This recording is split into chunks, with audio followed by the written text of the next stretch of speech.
Hey guys, welcome back. तो जैसा कि आज यहाँ पर मेंशन है फिर से एक नई topic, change of state of matter. ठीक है जी। तो आज हम ये जानेंगे कि कैसे हमारा, अभी तक तो हमने ये पढ़ा कि हमारा मैटर एक्चुअल में क्या होता था। ठीक है। फिर हमने ये पढ़ा था कि हमारे स्टेट ऑफ मैटर कौन कौन से होते हैं। फिर उसके बाद हमने ये पढ़ा कि इसकी टेम्परेचर कौन कौन सी यूनिट में इसको मेजर किया जाता है। फिर उसको हमने सेल्सियस, केल्विन और फ़ारेनहाइट को चेंजिंग करना हमने सीखा था। ठीक है। आज हम ये जान लेंगे कि हमारा जो मैटर होता है, एक्चुअल में स्टेट ऑफ मैटर होता है, वो कैसे हमारा चेंज होता है। ठीक है जी। आज हम इसके बारे में जानेंगे। तो भाई यहाँ पर जैसे कि एनसीईआरटी का एक फिगर है, आप लोगों को याद होगा। एनसीईआरटी की अगर बुक खोलोगे तो उसमें याद होगा आप लोगों को। ठीक है। कि एनसीईआरटी की बुक में ये चीजें बताई गई हैं कि हमारा कैसे लिक्विड से सॉलिड, सॉलिड से लिक्विड, गैस और ये सब जाते हैं प्रोसेस, क्या चीज होती है। ठीक है। तो अगर हम आज इस चीज की बात करें तो हम ये देखेंगे कि कैसे इसकी डिफिनीशन फिर बनती है। ठीक है। आज हम आपको बता देंगे कि आपको डिफिनीशन कैसे बनाना है इसका। ठीक है। बाय चांस मान लीजिए आपको एग्जाम में ऐसा हो जाए कि भाई आपको सडनली एग्जाम में जो है डिफिनीशन ही ना याद रहे। एग्जामिनर ने पूछ लिया कि what is condensation, what is vaporisation, ठीक है, व्हाट इज इवेपोरेशन। ठीक है। ये सब चीजें अगर पूछ लिया तो क्या बोलोगे आप? चुप हो जाओगे। तो क्या रहेगा, अगर आपको एक मेथड याद रहेगा, आपको एक तरीका याद रहेगा, तो आप कहीं पर भी किसी को भी आसानी से लिख भी सकते हो और समझा भी सकते हो। ठीक है। तो ये चीजें होनी चाहिए। अच्छा जी, करेंगे फिर कैसे? तो देखिए, हम बात कर रहे थे कि सॉलिड, ठीक है, लिक्विड और गैस की। तो सॉलिड, लिक्विड और गैस की मैं बात कर रहा था भाई। तो हम ये चीजें देख लेंगे कि हमारा सॉलिड एक्चुअल में क्या होता है। तो सॉलिड की मैंने बात किया था भाई कि जिसमें इंट्रामॉलिक्यूलर फोर्सेस बहुत ज्यादा होते हैं। इंट्रामॉलिक्यूलर फोर्सेस बहुत ज्यादा होते हैं, स्पेसेस बहुत कम होते हैं, टाइटली पैक्ड होते हैं। ठीक है। रिजिड भी होते हैं, रिजिड फॉर्म में भी होते हैं। तो ये चीजें हमारी क्या होती है, सॉलिड की प्रॉपर्टीज होती है। लिक्विड की प्रॉपर्टीज हमने डिस्कस किया था कि लिक्विड की प्रॉपर्टीज हमारी क्या होती है कि इनके इंट्रामॉलिक्यूलर फोर्सेस थोड़ा कमजोर होते हैं। ठीक है। मिनिमम हम कह सकते हैं कि हमारा थोड़ा वीक होते हैं। ठीक है। और अगर मैं बात करूं जो हमारे गैस की, तो गैस का हमारा जो है ज्यादा मैक्सिमम वीक होता है। ठीक है। और अगर इनकी स्पेसेस की बात करूं तो इसमें बहुत ज्यादा होता है, मैक्सिमम स्पेसेस होते हैं। ठीक है। इनकी प्रॉपर्टीज की अगर मैं बात करूं और चीजों की, तो ये क्या होता है, इनकी वैल्यू हमारी जो है, कुछ की वैल्यू हमारी फिक्स, कुछ की वैल्यू हमारी फिक्स नहीं। जैसे इसको अगर मैं बात करूं लिक्विड की, तो लिक्विड को किसी कंटेनर में रख दीजिए तो उसका क्या होता है, हमारा जिस कंटेनर में रखेंगे उसका जो शेप एंड साइज ले लेगा। ठीक है। ये चीजें होती है। लेकिन सॉलिड के साथ कभी एक्सेप्शन, एक दो केस निकाल दीजिए, तो बाकी सभी कंडीशन में हमारा सॉलिड क्या होता है, उसका एक फिक्स शेप होता है। बात समझ में आई जी? ये चीजें हो गई। अच्छा, अपनी थोड़ा सा जो है प्रीवियस क्लासेस की जो है डिस्कशन थी। ठीक है। अब हम बात कर रहे हैं कि हमारा सॉलिड से अगर लिक्विड में भाई जाता है, सॉलिड से अगर लिक्विड में जाता है, तो सॉलिड से लिक्विड में चेंज हुआ, सॉलिड से लिक्विड में चेंज हुआ, इसका मतलब क्या हुआ? इसका मतलब हुआ भाई मेल्ट हुआ। इसका मतलब क्या हुआ? इसका मतलब मेल्ट हुआ। तो मेल्ट को अदर भाषा में हम क्या कर सकते हैं? फ्यूजन कर सकते हैं। बोलो हाँ या ना? फ्यूजन कर सकते हैं। क्या कर सकते हैं भाई? फ्यूजन कर सकते हैं। तो अगर फ्यूजन की डिफिनीशन आ जाए, what is fusion, what is fusion, तो क्या बोलोगे? यहां डिफिनीशन आप दोगे, the process, the process, the process by which, by which, the process by which solid, solid change, change into, into liquid form, into liquid form। किसमें बोलोगे भैया? Liquid form में। बात समझ में आई जी?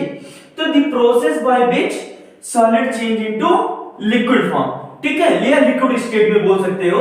ठीक है। तो उससे क्या बोलेंगे? उसे बोलेंगे हम फ्यूजन। या अगर मेल्टिंग पॉइंट की डिफिनेशन की बात की, अच्छा हम अगले क्लास में इस चीज को आपको बताएंगे कि मेल्टिंग पॉइंट भाई और बॉइलिंग पॉइंट क्या होता है, क्योंकि इसमें एक नंबर में जो है या दो नंबर में इसको जो है डिफरेंस पूछ लेते हैं एग्जामिनर जो है कि क्या होता है, what is melting point and boiling point. ये यही नहीं 9th तक का ही नहीं सीमित रहता, ये क्लास 9, 10, 11, 12 और यहाँ तक कि बीएससी में भी, एमएससी तक का भी जो ये चीजें मिलती हैं, मेल्टिंग पॉइंट और बॉइलिंग पॉइंट। ठीक है। तो ये चीजें हो गई अपनी। अच्छा जी, अब हम बात कर रहे हैं दूसरा हमारा क्या है, लिक्विड टू गैस चेंज। क्या है, लिक्विड टू गैस चेंज। ये हमारा क्या होता है, बॉइलिंग होता है। तो लिक्विड टू गैस हम देख लेते हैं, ठीक है। तो लिक्विड टू गैस देखने के लिए हमें क्या करना पड़ेगा, यहां जाना पड़ेगा। तो लिक्विड टू भाई हम गैस जा रहे हैं, तो ये देखिए ये एरो किसकी तरफ आया है, नीचे वाला एरो किसकी तरफ आया, वेपोराइजेशन, ठीक है। तो क्या हो जा रहा है, वेपोराइजेशन हो रहा है। बॉइलिंग पॉइंट को हम क्या बोल सकते हैं, बॉइलिंग को हम क्या बोल सकते हैं, वेपोराइजेशन बोल सकते हैं। तो वेपोराइजेशन की अगर डिफिनेशन आ जाए तो कुछ नहीं करना है। अब तरीके देख लो, कुछ नहीं करना है। द प्रोसेस बाय व्हिच, यहां पर सॉलिड नहीं होगा। क्या नहीं होगा भैया, सॉलिड नहीं होगा। यहां पर हमारा लिक्विड, क्या, लिक्विड चेंज इनटू किस में चेंज हो रहा है भैया, किस में चेंज हो रहा है, गैस में। किस में चेंज हो रहा है, गैस में। तो क्या हो जाएगा अपनी डिफिनीशन, गैस। ये हो गया क्या, किसकी डिफिनीशन हो गई, वेपोराइजेशन की डिफिनीशन हो गई। या हम कह सकते हैं बॉइलिंग, ठीक है, कि हमारा वेपोराइजेशन को हम बॉइलिंग भी बोल सकते हैं। तो हमारा अगर लिक्विड टू गैस में हो रहा है, लिक्विड टू गैस में हमारी ये क्या हो रही है, इंटर कन्वर्जन हो रही है, तो हम उसको क्या बोलेंगे, उसको हम क्या बोलेंगे, वेपोराइजेशन या बॉइलिंग बोलेंगे। वेपोराइजेशन या क्या बोलेंगे, बॉइलिंग बोलेंगे। बात समझ में आई जी। अच्छा जी, ठीक है, ये देख लीजिए। अब अगर हम बात कर रहे थे, ठीक है, अगले पॉइंट की, तो अगला पॉइंट हमारा कह रहा है कि गैस टू लिक्विड। भाई गैस टू लिक्विड, इसका मतलब क्या, इसका मतलब क्या कि ऊपर बात कर रहा है कि इधर से उधर की तरफ, इधर से गैस की तरफ बात कर रहा है, इधर से सॉरी गैस से लिक्विड की तरफ बात कर रहा।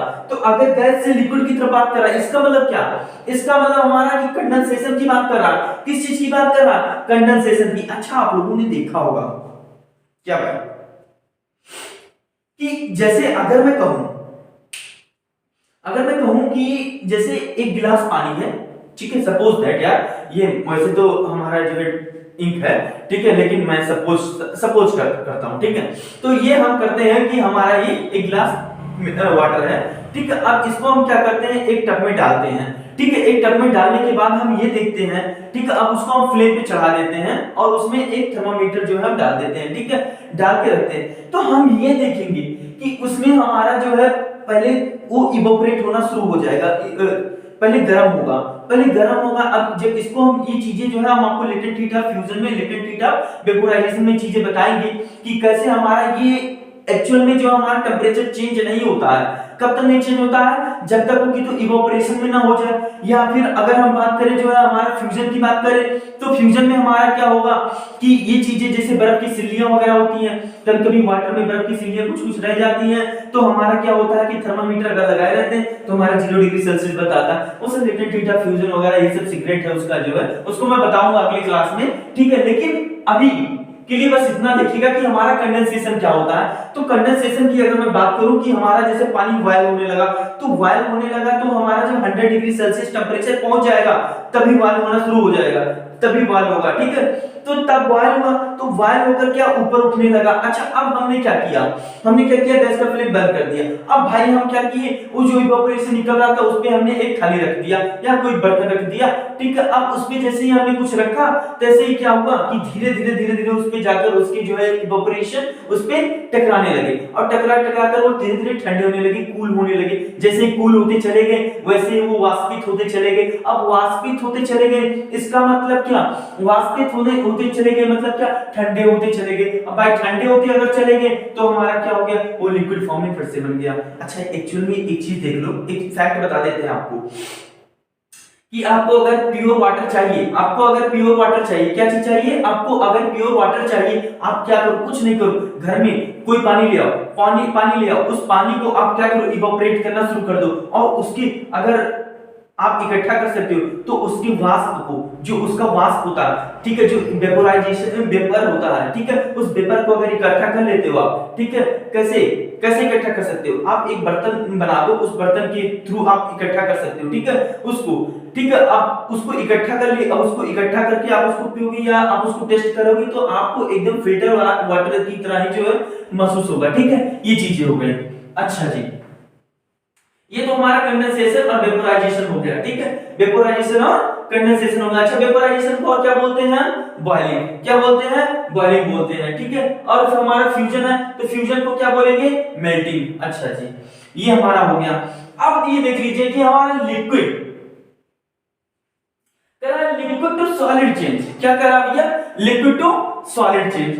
तो लिक्विड टू सॉलिड चेंज इसका मतलब क्या है? ठीक है, इसका मतलब ये करा कि फ्रीज होना। क्या होना भैया? फ्रीज होना।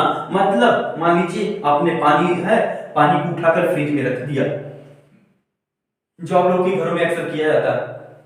भाई रात में पार्टी वार्टी कहीं आप गए थे और रात में वहां हो गई पार्टी, अब वहां बच गया जो है थोड़ा स्प्राइट वगैरह बच गया, जो है थम्स अप वगैरह, तो उठा लाए और उठा लाकर जो है चुप्पे से लेकर चले आए और लाकर जो है उसके बाद उसको जो है अपने जो है फ्रीजर में रख दी।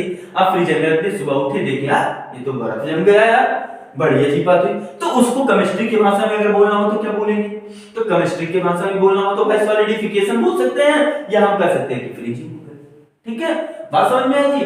तो उसे हम सॉलिडिफिकेशन भी बोल सकते हैं कि हमारा ये भाई सॉलिड फॉर्म में आ गया आठ, अब तो इसे किसी का भी टकला फोड़ देंगे। ठीक है, तो ये चीजें हो गई भाई अपना सॉलिडिफिकेशन। बात समझ में आई जी?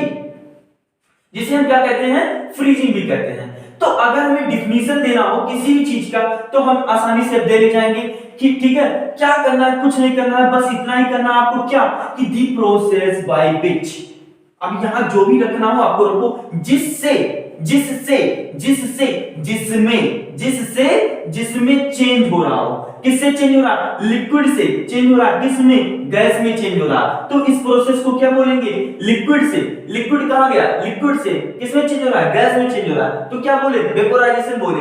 ठीक है, ऐसे ही अगर मैं कहूं, ऐसे मैं कहूं अगर सॉलिड से डायरेक्ट गैस में चेंज हो, सॉलिड से डायरेक्ट गैस में चेंज हो, that are called sublimation. Hindi में कहते हैं, बहुत अलग नाम है, अटपटा नाम है। अगर एनसीईआरटी की भाषा में आप जाओगे ना तो बहुत अटपटा नाम है, इसका नाम है ऊर्ध्वपातन। ठीक है, तो ऊर्ध्वपातन शायद आप लोग पहली बार सुन रहे होंगे। ठीक है, तो ये हमारा क्या होता है? ऊर्ध्वपातन हिंदी में कहते हैं। ठीक है, तो ये चीजें होती हैं। अच्छा, डिपोजिशन मतलब होता है इकट्ठा होना। क्या होना? इकट्ठा होना। मतलब क्या कि गैस के जो पार्टिकल्स आपस में बहुत ज्यादा इकट्ठे होते चले जाएंगे, इकट्ठे होते चले तो सॉलिड का रूप रख सकते हैं। ठीक है, सॉलिड के फॉर्म में भी कन्वर्ट हो सकते हैं। तो अगर मैं बात करूं आपको, कहूं कि भाई सॉलिड का गैस में, ठीक है, एक एग्जांपल बता दीजिए, तो क्या बता दोगे? कैम्फर हो गया। कैम्फर को आप धूप में रख दो, क्या हो जाएगा? कुछ दिन के बाद वो गायब हो जाएगा। ठीक है, आप नेफ्थलीन की गोली देख लो।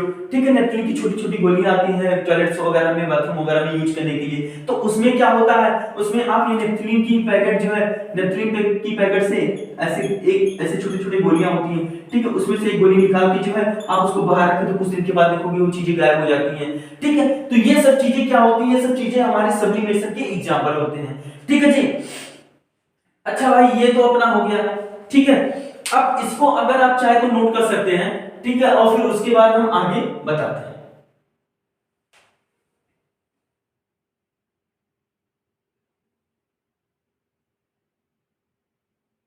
ठीक है जी, हो गया। देखिएगा आगे।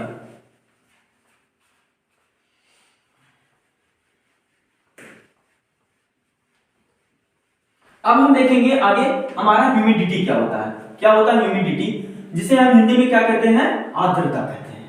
ठीक है, ह्यूमिडिटी देख लेंगे क्या होता है हमारा। फिर उसके बाद अगली क्लास में हम देखेंगे कि हमारा क्या होता है? Boiling point, melting point. ठीक है, फिर उसके बाद हम ये देखेंगे कि हमारा एटमॉस्फेरिक प्रेशर क्या होता है। ये अगली क्लास में आप देखेंगे। ठीक है, फिर उसके बाद हम एनसीईआरटी के कुछ क्वेश्चन सॉल्व करेंगे, उसके बाद हम अगले चैप्टर पे। ठीक है जी, चलिए देखिए। हाँ, मैं बात कर रहा था ह्यूमिडिटी की।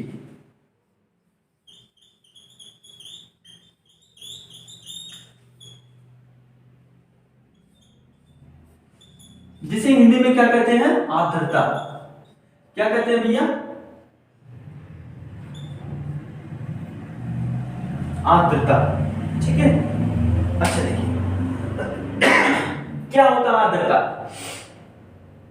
अगर मैं कहूं आपसे कि जो भी हमारा एयर, क्या जो भी हमारा एयर क्या हो रहा है कि जैसे गर्मियों के मौसम में और ठंडियों के मौसम में आपने दो चीजें देखी होगी कि आपके कपड़े ठंडी के मौसम में जल्दी नहीं सूखते, लेकिन गर्मियों के मौसम में अपेक्षाकृत जल्दी सूख जाते हैं, ठीक है, ठंडियों के मौसम के, ठीक है। तो ये चीजें आपने देखा होगा।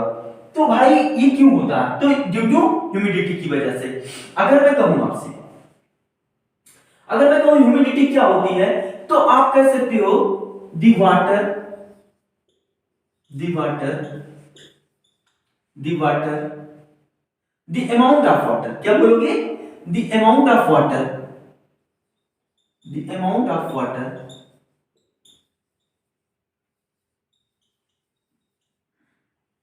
the amount of water droplets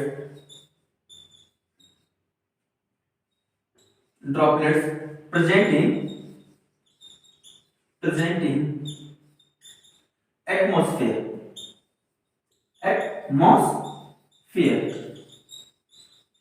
ठीक है भैया।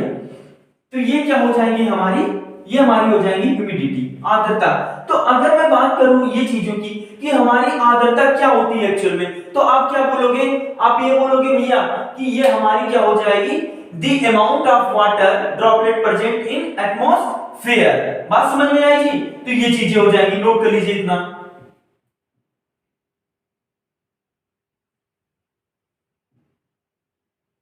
हो गया?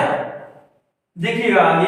अब आगे मैं बात करता हूं इसकी कुछ फैक्ट के बारे में बात कर लेता हूं, ठीक है। वो फैक्ट हमारा ये रहेगा, ठीक है, लिखिएगा। द रेट ऑफ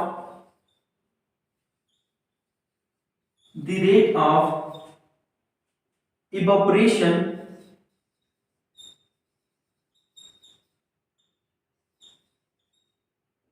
माफ करिएगा, इवैपोरेशन, ठीक है, evaporation decreases with increases in the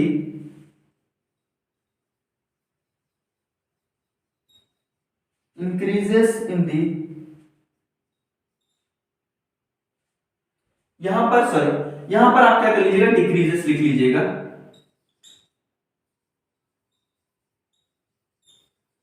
ठीक है। ये एक फैक्ट है, इससे जुड़ा है एक, ठीक है। अभी मैं समझा देता हूं ये क्या है, इसका मतलब क्या है। बहुत अच्छा फैक्ट है कि जैसे मतलब ये कह रहा है कि अगर भाई हमारा क्या हो कि क्या चेंज हो जाए, द रेट ऑफ इवैपोरेशन, मतलब अगर हमारी इवैपोरेशन का जो है दर चेंज हो जाए, क्या चेंज हो जाए, दर चेंज हो जाए, मतलब जो है हमारा उसका रेट चेंज हो जाए, तो हमारा क्या होगा, कह रहा है कि रेट ऑफ इवैपोरेशन डिक्रीजेस, ठीक है, क्या हो जाए, घट जाए, विथ क्या हो जाए, increases in the humidity of air, increases in the humidity of air. तो increases in the humidity of air, इसका मतलब क्या, increases in the humidity of air, इसका मतलब क्या है, एक बार बताओ इसका मतलब क्या, कि अगर भाई हमारे अगर हमारा रेट चेंज हो जाए, इवैपोरेशन का रेट क्या हो जाए, डिक्रीज हो जाए, घट जाए, मैंने घटने का साइन लगाया था, ये देखिएगा, घटने का साइन लगाया था और ये बढ़ने का साइन, ठीक है। क्या हो जाए कि रेट ऑफ इवैपोरेशन क्या हो जाए, घट जाए, रेट ऑफ इवैपोरेशन घट जाए, मतलब क्या कि पानी जो वायु होता रहता है, ठीक है, वो ऊपर उठना जो है कम हो जाए, ऊपर उठने का प्रोसेस जो है वो क्या हो जाए, कम हो जाए। तो उस समय क्या होगा, उस समय इंक्रीज होगा, किस में इंक्रीज होगा, ह्यूमिडिटी ऑफ एयर में, ह्यूमिडिटी ऑफ एयर में, ह्यूमिडिटी ऑफ एयर में। इसका मतलब क्या है, अब देखिएगा ठंडी में हमारा क्या होता है कि इवैपोरेशन हमारा बहुत कम होता है। इवैपोरेशन हमारा कम क्यों होता है, रीजन उसका सुन लो। इवैपोरेशन कम होगा तो हमारा क्या होगा, ठंडी बढ़ेगी, ह्यूमिडिटी बढ़ेगी तो ह्यूमिडिटी ऑफ एयर में हमारा क्या आएगा, वाटर ड्रॉपलेट्स आएगा, ठीक है, जिससे हमारी क्या होगी कि हमारी एयर भारी हो जाएगी, इससे हमारी ठंडी ज्यादा पड़ेगी। बात समझ में आई? लेकिन अगर मैं बात करूं गर्मियों के मौसम में क्या होता है कि बहुत तेज से इवैपोरेशन बढ़ता चला जाता है, बहुत तेज से बढ़ता चला जाता है, ठीक है। तो ये चीजें होती हैं हमारी गर्मियों के मौसम में, जिससे हमारा क्या होता है, ह्यूमिडिटी जो है बहुत कम रहती है। तो ह्यूमिडिटी बहुत कम रहती है तो हम अगर कोई कपड़े वगैरह फैलाते हैं तो वो हमारा क्या होता है, बहुत जल्दी सूख जाता है। लेकिन अगर मैं बात करूं कि इसको इफेक्ट कौन कौन करते हैं, कि हमारे भाई अगर टेम्परेचर की बात करें तो इसको इफेक्ट करने वाले कौन कौन से जो है हमारे फैक्ट हैं, ठीक है, फैक्टर्स है, सॉरी, हमारे कौन कौन से फैक्टर्स हैं। तो उस फैक्टर्स के बारे में जो हम अगले क्लास में डिस्कस करेंगे, ठीक है। बस आज के लिए इतना ही, इसके बाद मिलेंगे अगली वीडियो में। Thank you.